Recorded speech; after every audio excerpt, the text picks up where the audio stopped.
So whether you're Australian, whether you've been doing business in Australia or Singapore or Malaysia or France, Germany, Belgium, Spain, Brazil, Mexico, United States, Canada, India, I can go around the world. We've done training there locally, in person, as well as online. And interestingly enough, we'll therefore be covering a subject today, which is really about the global financial system. There are always local nuances, as you probably all are aware. For those of you who are in the United States, obviously we use the dollar. There's the Canadian dollar in Canada, and even obviously the rupee in India. And if you're from India, you'll also know that there are ancient ways of describing some of the dollar amounts, or the rupee amounts, in crores and in lakhs. So some of this will be globalized, and hopefully you'll appreciate the nuances as we go forward. Again, we always look for feedback, and we're just waiting to get the instructor connected, and then we'll get going.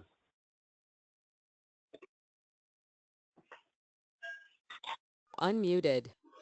Rand, are we able to get Doug connected? He is dialing in right now. I think he's joining. Okay. I have dialed in if you can hear me. Okay. Fantastic. Okay, Doug, thank you very much, and thank you, everyone. As I said before, now that we have Doug Carroll here, I'm muted to kick this off. We're going to do a very brief presentation, about 2 minutes, of what this is all about and who we are. The program is being recorded for your benefit. Again, my name is Paul Siegel. This is a Global Financial Systems and Capital Markets Overview, which will be facilitated by Doug Carroll. We'll tell you about Doug in a minute. But first, I want to jump into a little bit of a understanding about who we are. Our business is called StarWeaver. We've been in the banking and financial service training business, as well as IT and project management, for quite a while. We have lots of customers we work with pretty much on every continent, as I was saying in my preamble, from big technology companies to big financial services companies to, frankly, gas and electric and government agencies, etc. We pretty much cover these 5 domain areas. The one today is on banking and finance. We do live and recorded training. That means in person, it means online, but we also have a large library of courses, and you can check that out at starweaver.com. The programs online can be presented in the way that you see here, which is pre-recorded in mini modules of, in this case, about 9-10 minutes. We like to set that up so that you can actually keep access to this content on a permanent basis. We do also run an institute. While most of our customers are large institutions, we have a variety of programs there. One happens to be one that Doug is quite involved in, called Capital Market Immersion. We also have a Cyber Warrior certification we just completed, and there are many people who have participated in, as well as some upcoming Scrum and Agile programs. Check that out again at starweaverinstitute.org. This program is the 22nd of June at 1 p.m. Eastern Time. You will see that we have other programs coming up, 2 next week, for example, one in technology, one in finance, which again Doug will be facilitating on the 29th, one on technology, which is about TOGAF, which for those of you who have participated in these before, is run by a guy named Nasser El-Batal, quite good. These are the 2 programs in the finance area in July, and we will have more in July and August to be announced shortly. For some reason, I'm now told that the screen was not advancing. Okay, so I will not do that again for you. Okay, hopefully everyone can see my slideshow now. There was a quick bit of information. Since you have not seen it, I will quickly page through it, so at least you'll see what's there. Okay, lots of customers, lots of topics that we cover. Again, this is the kind of interface that I was pointing out you will see. If you log in, we do a variety of programs, as I mentioned in my verbal, but apparently the slides were not advancing. But the most important thing for you today is there are upcoming programs that you should be familiar with. Today is obviously, and there's one next week at the same time. And then there's one on Friday, which will be covering TOGAF, and et cetera. And then we'll be doing more. Doug will be doing more in July, plus there'll also be a variety of technology programs. You'll see probably 4 to 6 more added for July, and about 6 to 8 for August. Doug has been doing training in the finance sector for quite a while. He comes out of a very practitioner-driven approach. So one of the nice parts about working with Doug is that not only is what you're getting rigorously there's an intellectual element, a strong intellectual element to this, but there's also, he's been in the field, he's been in the trenches, so he can tell you exactly how this works from a real-time, real-world perspective. Again, for participating in this program, if you click on the link at the very end, Rand will provide that to you. That will give you access to one of our 17 courses online for free, just as part of providing you us feedback. Okay, there's the link. Rand will send it in the chat box on the right, and you'll be able to see that. Again, if you need questions, comments, or other things, please do send them to us. I'm going to pass the webinar off to Doug now, and let him take over from here. Thank you very much. I'm sorry for the slide delay there. Doug? Thanks, Paul.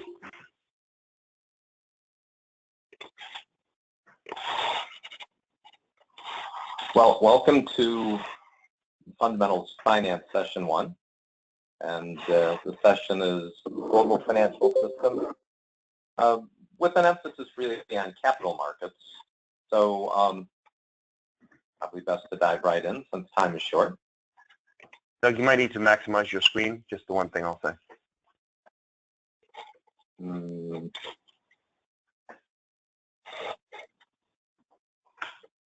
I'm not sure if I follow you, Paul. Okay, go ahead. It's not as, we still see your background, is what I'm trying to say. There you go. Perfect. Thank you. All right, well, for our session, the global financial system and capital markets are obviously crucial to the operation of the global economic system. I mean, maybe songwriters talk about love making the world go round, and physicists would talk about laws of celestial motion and gravitation. Obviously, in a commercial sense, it's money and credit, really. If money didn't exist, someone would have to invent it, or I guess the Lydians, about a half a millennia before the Common Era, get credit for the first precious metal coinage. Money's existed nearly always and everywhere, whether it was Sumerians using clay tablets, or prisoners of war using cigarettes, or commercial islanders using immovable boulders below the ocean surface. While trade can exist on a pure barter system, and maybe some Marxists would like to go back to that system, clearly a modern economy can't operate very efficiently without money and credit. So we'll focus briefly on money creation before talking about money and credit creation, before talking about the various segments of the capital market, and then subsequent sessions we'll dive into some of each of these topics in more detail. And as noted on the slide 2, the central players in money creation are the central banks and their close partners, the commercial banks. And before we get into the traits, and just to set some basics in place, oftentimes economists will define money as having 3 primary functions: medium of transactions, in other words, to make payments for buying and selling; unit of account, in other words, how do we track things? Numeraire is a French word that tries to capture that idea. And in an ideal world, we have a very stable unit of account. I don't know that that's ever been the case in any time and any place. Perhaps in the age of the gold standard, there was a little bit more stable value associated with monies on the gold standard, but the reality is that the purchasing power of money, every money, always changes. And finally, store of value. In hunter-gatherer economies, they basically consume everything as it's obtained because there's not much of a way to store it. But with financial systems and evolved financial systems with many different forms of holding wealth, one can work today to save for a rainy day. Now, we'll talk about money creation in just a minute, but as we'll see, the money supply is actually a very small portion of the total value of financial assets. And indeed, without credit, in other words, borrowing funds or value from someone else to pay for something in the short run, there would be a tremendously lower level of both consumption by consumers as well as transactions by business. And so the really money and credit go hand in hand. Doug, your voice is a bit muffled, so I don't know if that can be fixed, but just go ahead. Well, I'll do what I can about that, Paul. So in terms of the creation of money, on the next slide, there's you can see 3 panels there. In fact, let's look at it gradually. So very stylized. There's the central bank, the Fed is the central bank, a monetary authority in the United States. And as I indicated before, they work hand in glove with the commercial banks in terms of money creation. Now, these are very stylized balance sheets, and it should really say the left-hand side equals the right-hand side, or assets equal liabilities, and subsumed under the heading of liabilities would be the owner's equity in the entities, but just keep things simple. And for those without financial accounting, it might seem fairly mysterious, but the nature of double entry bookkeeping is that the assets and liabilities and owner's equities always have to be equal to one another. So we're going to assume, starting out, we've got a situation where the Fed has its balance sheet, and commercial banks, I have one representative bank up there, have their balance sheets in balance. Right-hand side equals left-hand side. And I'm simply noting that one of the assets in the bank's possession happens to be T-bonds. Well, how does the central bank create money? Well, one way that's done is through what economics books would call open market operations. Its recent vintage has been QE, or quantitative easing, where the Fed, and this has been an activity mirrored by most of the central banks around the world, will buy securities, oftentimes treasury securities, but also mortgage-backed securities in the U.S. or corporate bonds in Europe. The central bank will buy assets from the banking system. So that's what the middle panel shows, or the middle set of diagrams shows, is the Fed has purchased the treasury bonds from the bank, and the way the Fed does that is simply by crediting the bank's deposit at the Fed. And that bank deposit is a liability of the Fed, but you can see it's become an asset for the bank. Now, there's still no money creation involved there, but the money creation is the next step. The next step is where the bank will decide to use those additional reserves, its deposit at the Fed, as a way of making loans to customers.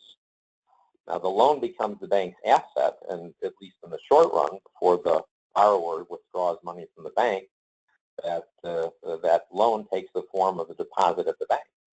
And it's that deposit on the bank's balance sheet in the lower right-hand corner of slide 3, there's actual money creation. And as we'll see in the next couple of exhibits, there's been a boatload of money creation over the last few decades, and at an accelerating rate over the last few years. Now, before we look at the money creation, we can actually see the fruits, or the increasingly lesser fruits that have come about from that money creation. There you see the long-run growth rate of the United States, at least for the last 70 years or so. And without putting too fine of a point on it, you can see that over the recent decades, growth rates have been less volatile, although distinctly lower. One could easily see there's been a gradually declining trend line from the 1950s through the present. Clearly, the last couple of decades have been less volatile in terms of average growth rates, but on average, much more modest. I want to do some cherry picking and look at the growth rates from the end of the recessions in the early 1980s until just about the turn of the millennium. The average growth rates were at, or maybe even a little bit above, long-term historic averages over that time frame, but certainly more modest over the last 20 years or so. And as we'll see, that's despite significant growth in the monetary aggregates. Let's look briefly at some statistics on that. So here you see different measures of the money supply, and I'm not going to try to get too technical about it, but M1 is a very narrow measure, things that you could actually use to affect transactions, physical money, or checkable deposits, deposits you can write a check against. That's a narrow measure of the money supply, and M2, a little bit broader, it includes all of M1 as well as savings accounts and small-size CDs and the like, money and near money. Now, in one sense, these graphs aren't ideal because you'll note it's not a logarithmic scale on the vertical axis. And so what looks like an increasing growth rate is not really, probably in terms of M2 anyway. There's been steady growth, but not increasing growth, at least in percentage terms. But note, this steady growth is in an era of declining economic growth. Steady growth in money supply has coincided with declining growth rates in the real economy. And a bit unfortunately, from the central bank's perspective, you'll note that since the Great Recession, M1, the narrow measure of the money supply, has actually grown at a fairly significant rate, despite the fact that that has not been mirrored by growth in M2. And at least in the long run, economic growth generally had a fairly stable relationship with the growth rate of M2. That's fallen apart a bit over the last few years. Now, part of the explanation is both the slowdown in velocity. That's the top exhibit on page 6. Velocity, without putting too fine a point of it on it, being the number of times a unit of money in the U.S. the dollar changes hands. And so this is one of the explanations for why, despite the increase in the money supply, economic growth has been flagging, is because money is not moving around anywhere near as rapidly. And that's also mirrored by what's known as the money multiplier. And again, without trying to get too technical, that's the relationship between physical money and M1, the physical money and checkable deposits. And you can see again, despite the Fed's effort to try to increase the money supply to stimulate economic activity, that's been offset by both the bank's creating of money, that's reflected in the money multiplier, and the activity of business, and that's reflected in the slowdown in the velocity of money. Unfortunately, the most economic policymakers are Keynesians, and they tend to view that low interest rates will stimulate economic growth, and that's a questionable contention, whether you look at the U.S. in the 1930s, Japan since the late 1980s, or most of the globe since the last Great Recession. Low interest rates in and of themselves will not stimulate growth unless businesses in particular have a reason to borrow money because they can invest it profitably. And in terms of credit, because up until there we were looking at the money supply, slide 7 actually shows credit growth. And in this case, despite the lack of a logarithmic scale, you can see by the increasing slope of the credit growth, upper graph being household and lower graph being non-financial businesses, the great increase in the amount of credit outstanding was not mirrored by rising growth rates, rather coincided with declining growth rates. So despite the vast expansion of credit outstanding, and we're looking at U.S. statistics, but this has been mirrored pretty much globally, most economies have been buying less and less growth with each additional amount, each additional dollar of debt, or yuan, or euro, or whatever currency you want to talk about. And of course, there was a contraction of credit outstanding as a result of the Great Recession, but the growth rates have picked up. Although in the case of U.S. consumers, they've reduced some sorts of debt, like mortgage debt, but have actually increased student loan debt and auto loan debt. And so the credit aggregates are picking up again despite lack of economic growth. Well, let's look at the capital markets and the system for moving wealth around and trying to employ it as efficiently as possible. So you can see on the next slide the primary economic functions performed by the capital markets. Probably the most quintessential application is trying to channel wealth into real investment. In other words, moving wealth from where it's accumulated to where it can be put to use. And I use the word real investment despite the fact that it says only investment on the slide. Excuse me. But understand that real investment means investment that's going to expand the productive capacity of the economy. Building factories, buying equipment, investing in new product development or worker training.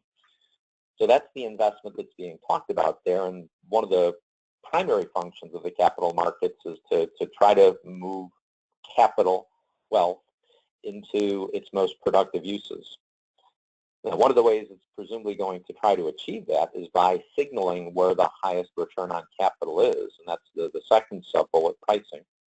So that ideally, where prices are rising, that's going to attract assets, attract capital to get the benefit of those high prices, which would normally mean high returns on real investment.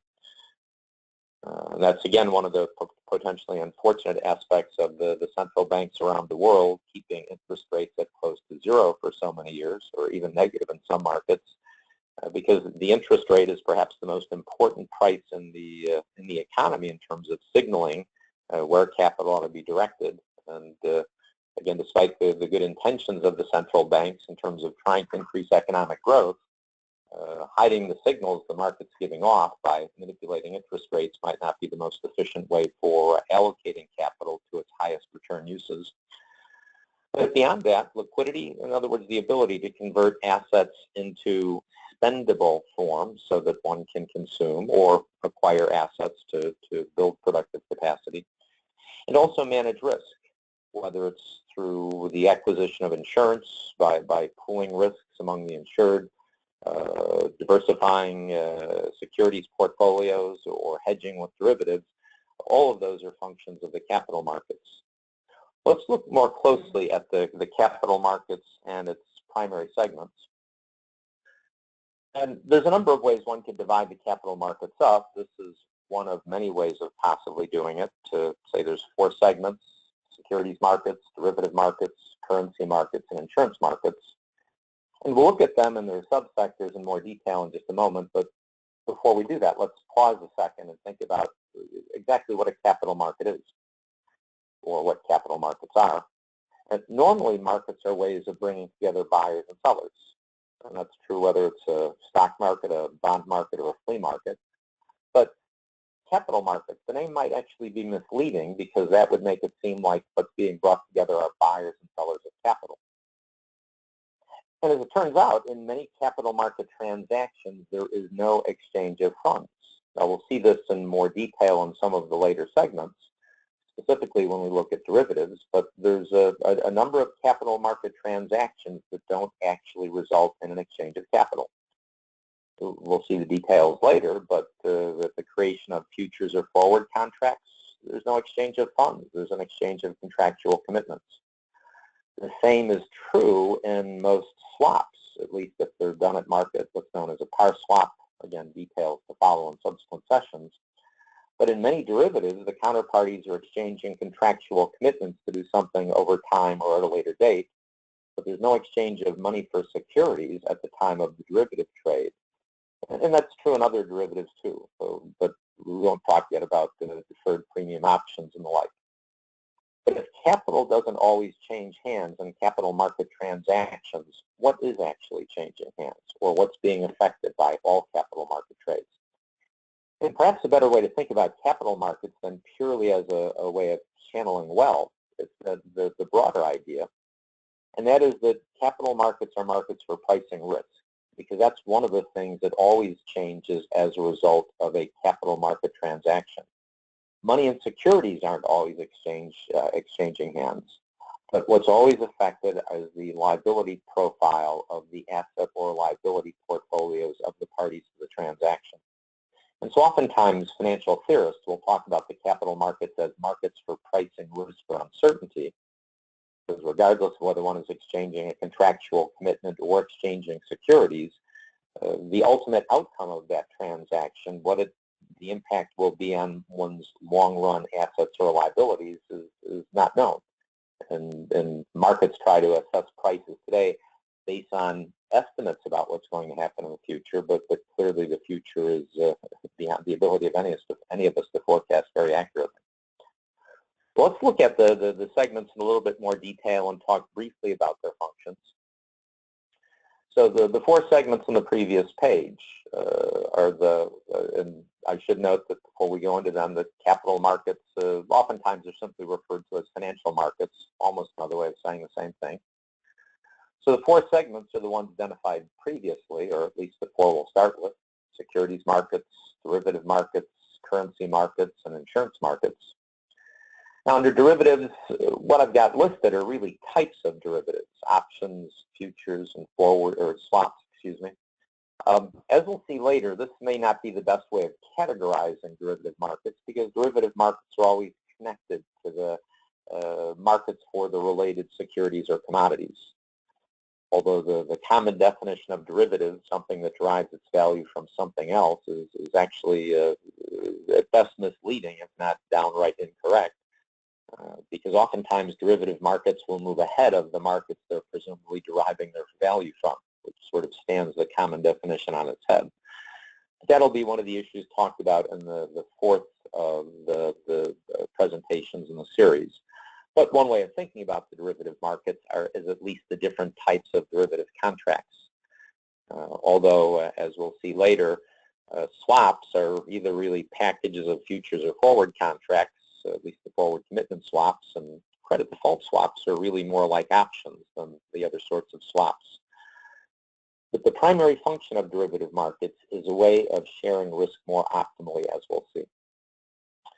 What about the currency markets? Well, the currency markets, and by far the currency markets or foreign exchange markets are the biggest markets in the world, biggest financial markets in the world. As an example, if you look at the biggest equity exchanges in the world, like the New York Stock Exchange, it's only 2 or 3 days worth of trading in the currency market that would equate to the volume of transactions for the entire year in biggest stock markets in the world, like the New York Stock Exchange. The currency market is really a lot of sub-markets, markets between many different currency pairs, whether it's dollar, pound, or Swiss franc, euro, or dollar, yen, or Mexican peso versus the Malaysian ringgit. So it breaks down between any two currencies, of course. Although one important thing to realize is that the dollar is involved in something like 85% of all currency transactions. And part of that's a function of the centrality of the U.S. dollar to the global economy. Many commodities and other goods are priced in dollars no matter where they trade around the world. That's commonly true of gold, crude oil, even semiconductors in many cases. In fact, because of its liquidity in terms of other currencies, oftentimes when moving between two different currencies, one would trade through the dollar as an intermediate means of getting there. I'd mentioned the peso versus the ringgit before. Well, if an international investor or business had some wealth in pesos, Mexican pesos, and they wanted to move that into the Malaysian ringgit, they probably wouldn't trade Mexican pesos for ringgit directly. They'd probably trade their pesos for dollars and then dollars for ringgit, because the cross rates, that is the rate between the peso and the ringgit, because they don't trade against one another that frequently, would result in a very wide bid-ask spread, and therefore would likely be much cheaper to round trip through the dollar rather than trade two other less actively traded currencies directly against one another. The insurance markets are really markets for pooling risk, although one thing that's been true over recent decades is there's been an increasing securitization of insurance risks in the form of things like cat bonds, short for catastrophe bonds, where the bond sold by an insurance company will have a payout that depends on the success of the underwriting experience on certain sorts of things like, say, insuring against hurricanes in Florida. But the insurance markets break down by lines of insurance, whether it's life insurance or health insurance or property casualty. And of course, that's a form of savings in some sense, or pooling risks, and we'll actually talk about insurers as part of the discussion of the many different types of financial institutions in next week's session. The securities markets are probably the markets people think of most immediately when thinking about the capital markets, however. And one way of dividing up the securities markets is between the equity markets, the markets for ownership of well, usually corporations, but equity markets include many other things like exchange-traded funds, which allow you to invest in commodities or other things. And then there's the bond markets, or debt securities markets. And while the man on the street probably thinks of the equity markets more immediately, as equity investments are more accessible for most individual investors, the bond markets on average are significantly larger, so that in most developed economies, the bond markets will be anywhere from 2 to 4 times the size of the equity markets. And that's true for a variety of reasons, although that's an issue we'll explore in more detail in the third session in this series. Where's credit markets, though? Now, oftentimes, speakers on the financial networks will sort of use the phrases bond markets and credit markets and fixed income markets interchangeably, terminology we'll talk about in another session, but realize that credit markets are much bigger than the bond markets. So that the size of the credit markets, markets for credit instruments, obligations that require some borrower or obligor to make payment in the future or payment over time, they're significantly larger than just the bond markets. And so yes, many credit instruments get securitized, as we'll see in another session, in the form of mortgage-backed securities or asset-backed securities. Many debt obligations, credit instruments, remain bilateral contracts between a borrower or obligor and the holder of that particular claim. I'm not going to spend a lot of time with this exhibit. This one is more there for those who want to take a look at some reasons for trading and how they're connected to various functions of the capital markets. But issues that I'll talk about in more detail in later sessions. But let's look at some subsets of the securities markets and focus more closely on their primary function, the channeling of wealth into real investment.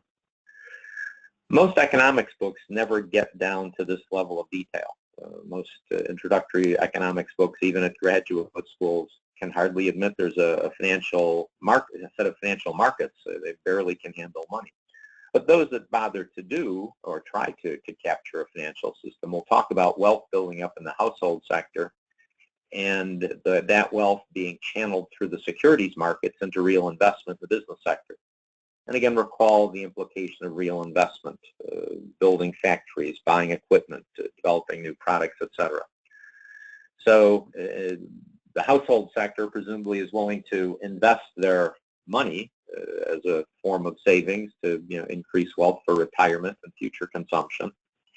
And in return for investing money in the businesses, at least for publicly traded businesses, there'll be an issuance of securities that represent the claim those household investors have on the issuing business, whether it's an ownership interest, an equity security, or a creditorship interest. A bond, in effect, is really nothing more than a loan that the investor has made to the issuing business. Now, as far as it goes, this captures at least some aspect of reality, but it certainly misses much of the granular detail one would like to have of trying to understand capital markets or securities markets as they actually function. Because there are a couple of important things that are missing. Well, the vast majority of equities and probably 90+% of the debt securities are not owned directly by individuals or households in the household sector. The bulk of the securities holdings and the vast majority of trading is done by the institutions. And there's a short list of the types of institutional investors that, in effect, are intermediating between the investors in the household sector and the securities markets. Now, it's not that the basic model that I introduced that shows up in the few economics texts that try to address it is wrong. It just misses this level of detail, because most of those institutions are clearly investing on behalf of investors that reside in the household sector, whether it's pension funds investing on behalf of current or future retirees, or insurance companies that are taking the premiums received from the insurance buyers and investing that to be able to make payments on future claims, or investment companies, mutual funds, investing on behalf of the small investors who have invested in the mutual fund and get the benefit of broader diversification and lower transaction costs by relying upon the mutual fund. And there's others, and we'll talk about all of these institutions as part of the discussion next week when we talk about the financial institutions and other financial firms. But clearly the bulk of the day-to-day buying and selling and risk management over time is not done by individuals in the household sector. They typically don't have the time or the expertise to do so. They're relying upon professionals to manage those investment decisions and risks on their behalf. And while businesses are a significant issuer of securities, they're clearly not the largest, at least not in most developed economies, because typically governments are the largest issuers, primarily the national governments and their agencies. Although, depending upon the structure, where there's a federal structure such as the provinces in Canada or the Scots in Germany or the states in the United States, the local, regional and local governments may also be significant issuers of securities. Now, phrases that are often heard, buy side and sell side, we can associate those right here. Because the buy side, of course, is the investing side of things, the pensions and asset managers and the like that are doing the buying, whereas the sell side are the issuers and the banks and brokerage firms that represent them, the underwriters. Let's take another look at subsectors of this market. Because this channeling of wealth into real investment done by the financial firms and the others acting on behalf of both parties, we'll spend on the next page, but let's go to slide 14. Let's think about the capacity in which the different financial institutions act and the market segments under which they conduct their activities. So the two primary ways the institutions can act is either on their own behalf, that is acting as principal, or on behalf of others, that is acting as agent. And the significance of those differences we'll focus on in more detail in later sessions. But again, principal means the firm's trading for its own account. Acting as an agent means executing a trade on behalf of a client. And normally, at least in a trading sense, the firm is only putting capital at risk in principal transactions. When they're investing on behalf of a client, whether it's a broker executing a trade or an asset manager investing funds that have been invested with them, in general, it's the client that's bearing the risk of those transactions or investments. And at the bottom, it just segments between a couple of different types of firm trading activity on its own behalf. So in some cases, the firms are simply trying to make money by providing liquidity. That's what a market maker or dealer does, and we'll see some examples of that on subsequent pages here. Although many trading firms will also commit their capital to investment in the hope of generating better returns over time. That's what's known as proprietary trading. And while both are a form of principal trading, there's a distinct difference between the two. Market making, again, they're trying to make money by providing liquidity, capturing a bid-ask spread, as we'll see in just a moment. Whereas proprietary trading is putting firm capital at risk. And there's a wide variety of ways that might be done. And again, this is an issue we'll look at next week a little bit more closely. But clearly, these are activities that have been heavily influenced by regulation in recent years, Dodd-Frank in particular, putting great restrictions on proprietary trading by certain types of financial institutions. Now, the securities markets that we looked at briefly several slides previously are oftentimes segmented between the primary markets and the secondary markets. Now, the diagram several slides back was really the primary market being the sale of securities by or on behalf of an issuer. And those can be public offerings made to investors at large, whether institutional or individual, although a significant number of transactions are privately placed. That is not through a public offering, but through private negotiations between an issuer and one or a smaller number of investors. Most people are probably more familiar with the secondary markets, however. That's NASDAQ or New York Stock Exchange are examples of secondary markets. And those might either be exchanges, used to mean a trading floor, now it's really mostly electronic, or over-the-counter.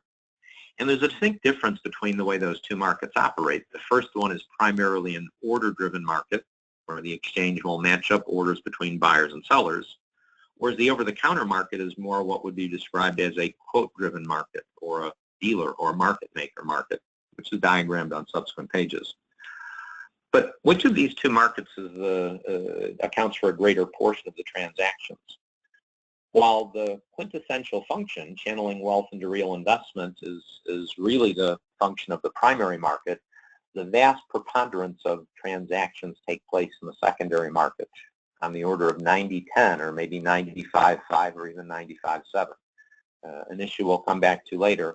It's important to realize that the vast majority of transactions are not really channeling wealth into new investment. They're really more in the nature of liquidity and risk management sorts of trades than actually making funds available for new investment. Some people mistakenly think that means that the securities markets are really just it's a sham, a paper chase. Oftentimes one of the critiques of Marxist critics of market or capitalist systems. The reality is, however, without a thriving secondary market that would allow investors to dispose of investments or manage risk, you wouldn't have a very viable primary market. So let's look more closely in the last few minutes at those two market segments and their functions. So in the primary market, the vast majority of sales are not directly by issuers, but through underwriters acting on behalf of issuers. So underwriters, well, there's usually not a single underwriter, but a managing underwriter who creates an underwriting syndicate, a group of banks or brokerage firms who have joined together. The negotiations are conducted by the manager, but they're acting on behalf of the entire syndicate. And generally, they'll agree with an issuer. Could be a corporation or a government agency, although most governments sell securities directly, not through an underwriting syndicate. However, agency debt as well as corporate debt and state and local debt is typically sold in this fashion. The managing underwriter on behalf of the syndicate will agree with the issuer to provide a set amount of funds. You'll note the heading there says firm commitment underwriting.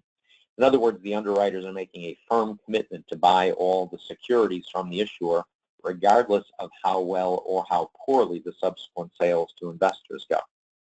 So upon reaching agreement, now the funds are not provided up front. These funds will be delivered after the close of the offering, but the amount that's being, the amount the issuer is going to get is typically guaranteed by the manager and the syndicate members.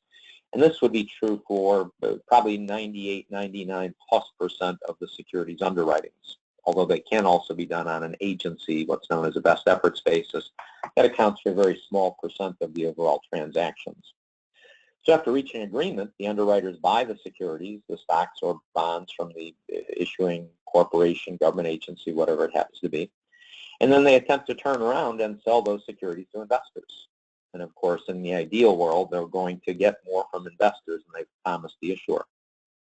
Now, if this is a successful offering, like when Apple's second largest its second debt sale, which at the time was one of the largest, in fact, by a corporate issue up to that time, about 3 years back, they sold or attempted to sell about $17 billion worth of bonds in a single offering.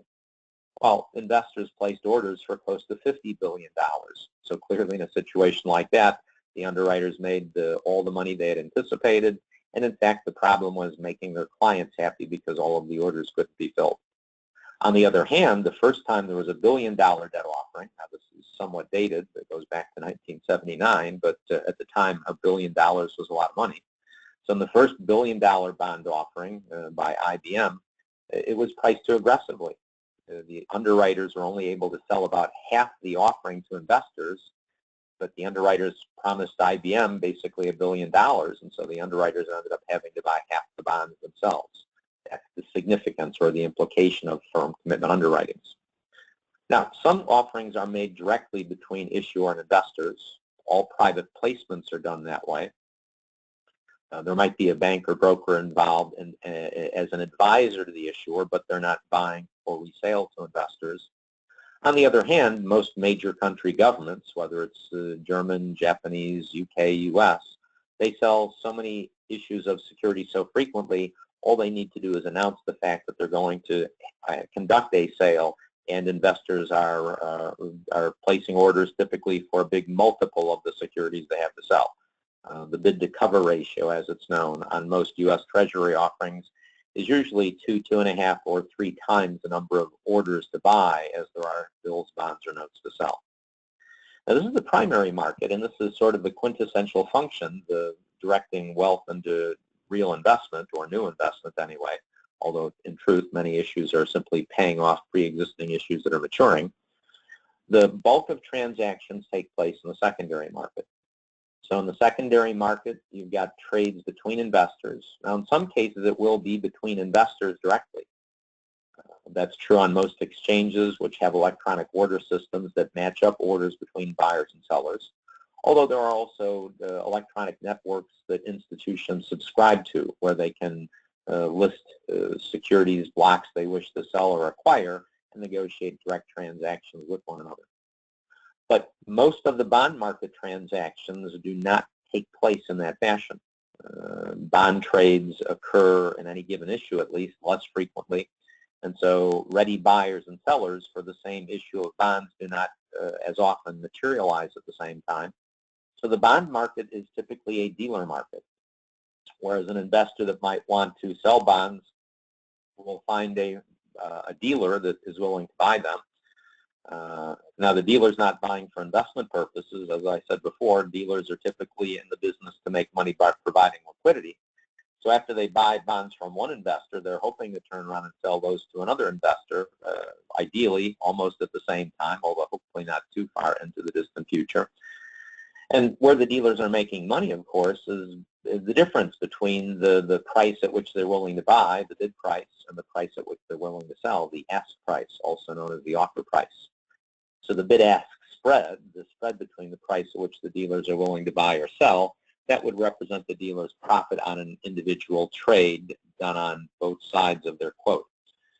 Now, of course, the bid is the dealer's asking, the bid is the price the dealer is willing to buy at, and the ask is the price the dealer is willing to sell at, bid price being below the ask, or ask price being above the bid.